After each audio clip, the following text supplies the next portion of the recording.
Italia, Berlusconi perde la maggioranza e annuncia che si vuole dimettere. Grecia, governo di unità nazionale fino all'elezione di Frivaro. Nucleari, Israele amminazza l'Iran. Sicilia, domenica a Palermo lo Statuto Fest. Benedica a tutti. Lo passato martire, lo presidente del governo italiano Silvio Berlusconi perdiò la maggioranza ante la votazione sopra il rendiconto di bilancio.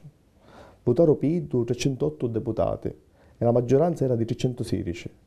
Si poteva approvare il rendiconto solo perché l'opposizione non votava. Berlusconi comunicava al Presidente della Repubblica di volersi dimettere. Il 7 di novembre le delegazioni delle due maggiori partiti ellenici trovarono un accordo per la creazione di un governo di unità nazionale fino al giorno 19 di Frivaro, data ante la quale si tenne le elezioni anticipate. L'accordo prevede la ratifica della decisione europea che riguarda il pacchetto di aiuti economici prima delle elezioni.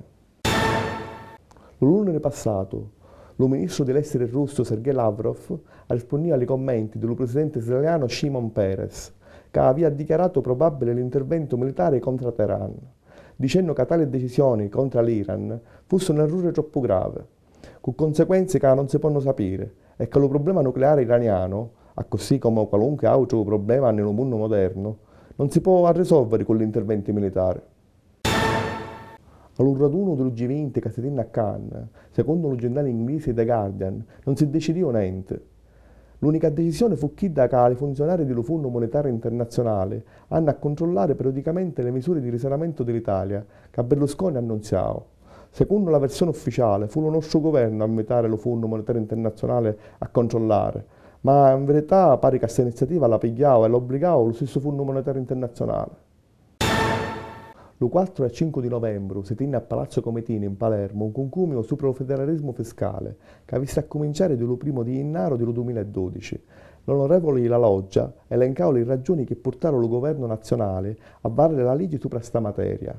Salvatore Taormina, dirigente generale del Dipartimento Finanze della Regione Siciliana, rispondeva chiaramente che non si può pretendere che la Regione metta a posto le sue conte tra la voce inesciute se prima lo Stato non attua le trasute previste dello Statuto Speciale Siciliano.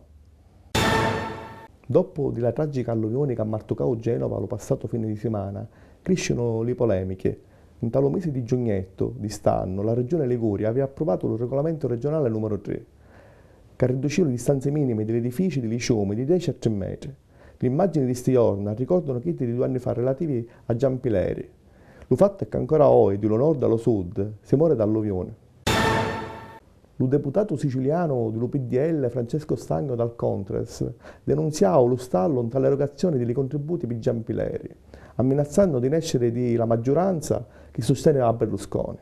Il governo stanziava 160 milioni di euro, che sono subordinati però allo patto di stabilità della regione siciliana e dunque, per com'ora, non si può erogare. La Procura di Palermo scrisse in tale registro degli indagati alle 6 presidente dell'AMAP del 2002 sino a ora. L'accusa è di trascuraggine contrattuale e di sdivacamento di rifiuti liquidi.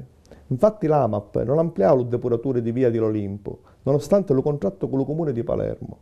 Quando piove il depuratore si inchie e le liquame finiscono sciatessate.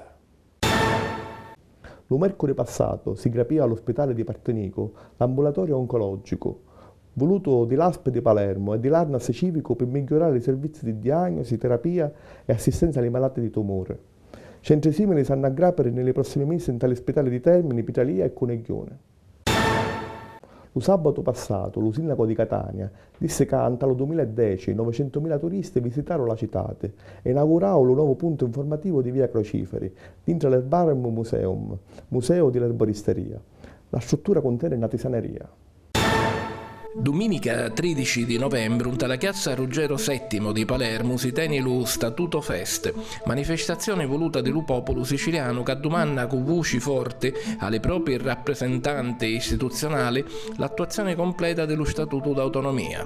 Di 10:30 e per tutta la giornata si alternano varie attività, dibattimenti e conferenze, proiezioni di filmati, estemporanea di fotografia, artisti di strada, poeti e, a parte delle 5 dopo pranzo, spettacolo con gruppi musicali e cabarettisti.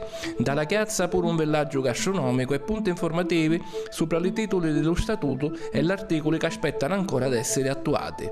Stu sabato 12 di novembre si celebra nel santuario di la Virgen del Rosario de San Nicolás, nell'Argentina, una missa a lingua siciliana. L'uparrino celebrante è Gaetano Franchina, della parrocchia di Santa Lucia di Sant'Agata de Mileteddu. Presedi la missa lo Monsignori Hector Cardelli, vescovo di San Nicolás. Questo è tutto per questa settimana. Ne vediamo il prossimo venerdì. Salutiamo.